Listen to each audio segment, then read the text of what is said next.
Hi all, welcome to keep come and crochet. இன்றைக்கி வீடியோவில் நம்ம வந்து ஒரு குட்டி டுட்டோரியல் பார்க்க போகிறோம். என்ன டுட்டோரியல் அப்படின்றது வந்து நான் பேக்ரவுண்டில் வச்சுருக்கிறதுலேருந்தே கண்டுபிடிச்சிருப்பீங்கன்னு நினைக்கிறேன். ரோஸ், இந்த மாதிரி ஒரு ரோஸ், மினி ரோஸ் டுட்டோரியல். இதையே வந்து நான் சின்ன சைஸில் பண்ணி காமிக்க போகிறேன். ஸோ இந்த ரோஸ் பண்ணுறதுக்கு நான் முதல்ல ஸ்லிப் நாட் பண்ணிக்கிறேன். ஹுக்கை வந்து செயினில் விட்டு டைட்டன் பண்ணிக்கிறேன். இப்போ வந்து நான் 25 செயின்ஸ் பண்ண போகிறேன். 24, 25. ஸோ 25 செயின்ஸ் இப்போ நான் போட்டுட்டேன். 25 செயின்ஸ் போட்டதுக்கப்புறம் நான் வந்து இப்போ டபுள் க்ரோஷே பண்ணணும். டபுள் க்ரோஷேக்கு 2 டர்னிங் செயின், அதனால் நான் இன்னொரு 2 டர்னிங் செயின் பண்ணிக்கிறேன். ஸோ இப்போது 27 செயின்ஸ் இருக்குது. 27 செயின்ஸ் பண்ணதுக்கப்புறம் என்னோட தேர்ட் செயின் ஹுக்கிலிருந்து 1, 2, 3வது செயின்குள்ளே நான் வந்து இப்போ ஒரு டபுள் க்ரோஷே பண்ண போகிறேன். டபுள் க்ரோஷே பண்ணி முடித்ததுக்கப்புறம் செயின் 3 பண்ண போகிறேன். செயின் 3 பண்ணதுக்கப்புறம் திருப்பி அதே ஸ்டிச்சுக்குள்ளே நான் வந்து ஒரு டபுள் க்ரோஷே பண்ண போகிறேன். ஸோ இப்போ அதை முடித்ததுக்கப்புறம் 3 செயினை வந்து நம்ம ஸ்கிப் பண்ண போகிறோம். 3 செயினை வந்து ஸ்கிப் பண்ணிவிட்டு 4வது செயின்குள்ளே மறுபடியும் நான் ஒரு டபுள் க்ரோஷே பண்ண போகிறேன். மறுபடியும் செயின் 3 பண்ண போகிறேன். மறுபடியும் அதே செயின்குள்ளே டபுள் க்ரோஷே பண்ண போகிறேன். இதே வந்து நம்ம இந்த எல்லா செயின்ஸ்க்கும் ரிப்பீட் பண்ண போகிறோம். நமக்கு இப்படி கிடைக்கும், இப்படி ஒரு வி கிடைக்கும் நமக்கு. இந்த மாதிரி நீங்கள் பண்ணிகிட்டே போனீங்கன்னா இப்போ மறுபடியும் வந்து நான் 3 செயினை வந்து ஸ்கிப் பண்ணிவிட்டு 4வது செயின்குள்ளே டபுள் க்ரோஷே, செயின் 3, மறுபடியும் டபுள் க்ரோஷே. ஸோ இப்போ வந்து நான் காமிச்ச மாதிரி கடைசியாக 3 செயின் தான் எனக்கு மிச்சம் இருக்குது. அது வரைக்கும் நான் வந்து டபுள் க்ரோஷே, செயின் 3, அதே செயின்குள்ளே டபுள் க்ரோஷே பண்ணிவிட்டு 3 செயின் ஸ்கிப் பண்ணிவிட்டு மறுபடியும் double crochet, chain 3, double crochet. இந்த மாதிரி கடைசி வரைக்கும் பண்ணியிருக்கேன். இப்போ கடைசியாக எனக்கு 3 செயின் இருக்குது. என்னோடய கடைசி செயின்குள்ளே ஒரே ஒரு டபுள் க்ரோஷே பண்ணி நான் முடிக்க போகிறேன் இந்த ரோவை.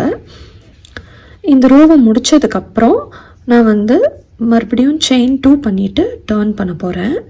செயின் 2 பண்ணிவிட்டு டர்ன் பண்ணிவிட்டு இப்போ வந்து என்னோடய ஃபஸ்ட்டு இந்த செயின் ஸ்பேஸ்க்குள்ளே நான் வந்து ஒரு டபுள் க்ரோஷே பண்ண போகிறேன்.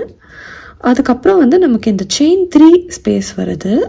அந்த செயின் 3 ஸ்பேஸ்க்குள்ளே வந்து 5 டபுள் க்ரோஷே பண்ண போகிறேன்.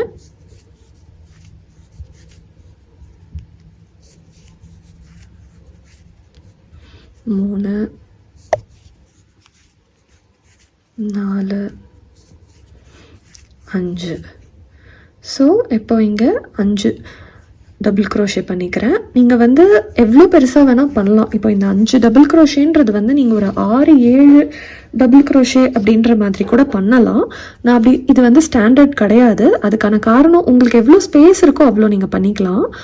அதுக்கான காரணம் நீங்கள் இதை வந்து பெருசாக கொடுக்க உங்களுக்கு வந்து இந்த பெட்டலோட சைஸ் வந்து பெருசாக வரும். அதனால நீங்கள் வந்து உங்களுக்கு எவ்வளோ இடம் இருக்கோ அவ்வளோ பண்ணிக்கலாம். உங்களுக்கு பெருசாக வேணும்னா எக்ஸ்ட்ரா இன்னொரு 2 ஸ்டிச்சஸ் கூட அந்த இடத்துல பண்ணலாம். ஏன்னா நம்ம செயின் பண்ணியிருக்கோன்றனால அது எக்ஸ்பேண்ட் ஆகும். ஸோ இப்போ நான் அந்த இன்னொரு செயின் ஸ்பேஸ் பக்கத்தில் இருக்கிற செயின் ஸ்பேஸில் வந்து நான் ஒரு சிங்கிள் க்ரோஷே போட்டுக்கிறேன்.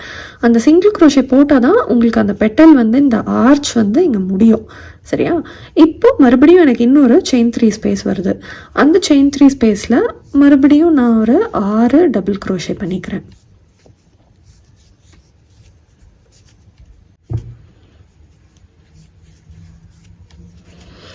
ஸோ இங்கே வந்து நான் 6 டபுள் க்ரோஷே முடித்ததுக்கப்புறம் மறுபடியும் ஒரு சிங்கிள் க்ரோஷே பண்ணி முடிச்சுக்கிறேன் அந்த பெட்டலை. ஸோ பாருங்கள், இதுதான் உங்களோட பெட்டல். இதே மாதிரி நீங்கள் வந்து டபுள் க்ரோஷே, இதுக்குள்ளே 6 டபுள் க்ரோஷே, இங்கே ஒரு சிங்கிள் க்ரோஷே, மறுபடியும் 6 டபுள் க்ரோஷே, இங்கே ஒரு சிங்கிள் க்ரோஷே, இங்கே மறுபடியும் ஒரு 6 டபுள் க்ரோஷே, இங்கே ஒரு சிங்கிள் க்ரோஷே, அப்படி போட்டு முடிக்க போகிறோம். நான் வந்து இந்த எண்டு வரைக்கும் அப்படி பண்ணிவிட்டு உங்களுக்கு காட்டுறேன். இப்போ பார்த்தீங்கன்னா நான் வந்து இந்த கடைசி செயின்குள்ளே 6 டபுள் க்ரோஷே போட்டுட்டு ஒரு செயின் பண்ணிவிட்டு கட் பண்ணிட்டேன். நான் வந்து ஆனால் கொஞ்சம் எக்ஸ்ட்ரா நூல் விட்டுட்டு கட் பண்ணது வந்து நான் உடனே ஒட்டை கட் பண்ணல, கொஞ்சம் நிறைய லெங்க்த்தாக நூல் விட்டுட்டு கட் பண்ணியிருக்கேன். அண்ட் அந்த நூலை வந்து நான் இப்படி வந்து ஒரு ஊசியில் டார்னிங் நீடிலில் வந்து இப்படி கோர்த்துருக்கேன். அப்படி பண்ணிவிட்டு இப்போ வந்து நம்ம இதை ரோஸாக பண்ண போகிறோம். ஸோ ரோஸாக பண்ணுறதுக்கு வந்து எப்படி பண்ண போகிறோம் அப்படின்னா, இங்கேருந்து நான் ரோல் பண்ண ஆரம்பிக்கிறேன். இப்படி ரோல் பண்ணுறேன், ஃபுல்லாக எண்ட் வரைக்கும் நான் வந்து இப்படி ரோல் பண்ணுறேன். ஸோ இப்படி பண்ணும்போதே நீங்கள் பார்த்தீங்கன்னா எனக்கு வந்து ரோஸ் வந்துடுச்சு. உங்களுக்கு வந்து இந்த ஷேப் வந்து கரெக்டாக இருக்குது அப்படின்னு தோணுச்சுன்னா நீங்கள் அப்படியே விடலாம். இல்லையா உங்களுக்கு வந்து இது இன்னும் கொஞ்சம் குட்டியாக இல்லை பெருசாக வேணும் அப்படின்னு நினச்சிங்கன்னா இங்கே இன்னும் கொஞ்சம் இப்படி திருப்பி டைட் பண்ணலாம்.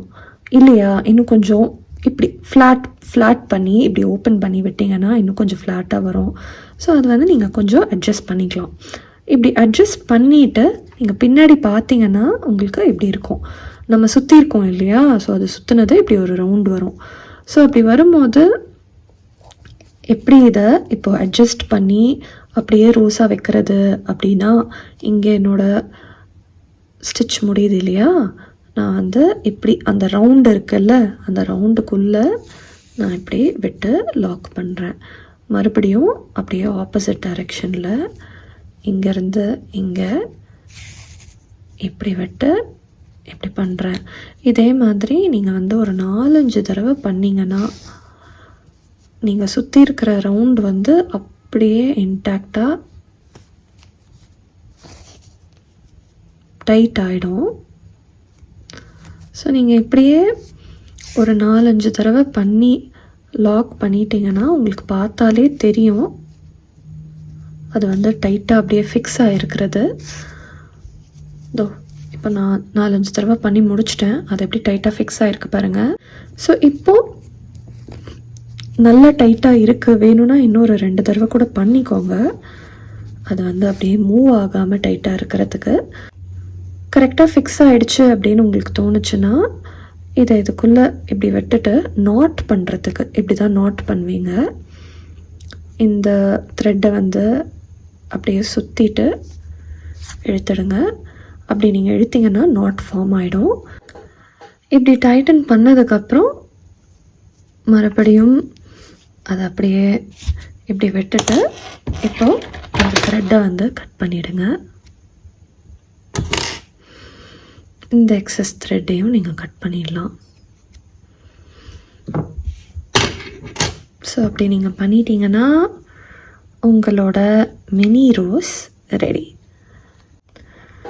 ஸோ இதை வந்து நீங்கள் ட்ரெஸ்ஸஸில் வைக்கலாம், இல்லை ஏதாவது ஆர்ட் ஒர்க்கு யூஸ் பண்ணலாம், இல்லை இந்த மாதிரி குச்சியில் மாதிரி வச்சு ஃப்ளவர் வாஸில் வைக்கலாம், என்ன வேணாலும் பண்ணலாம். இயரிங்ஸ் கூட பண்ணலாம்.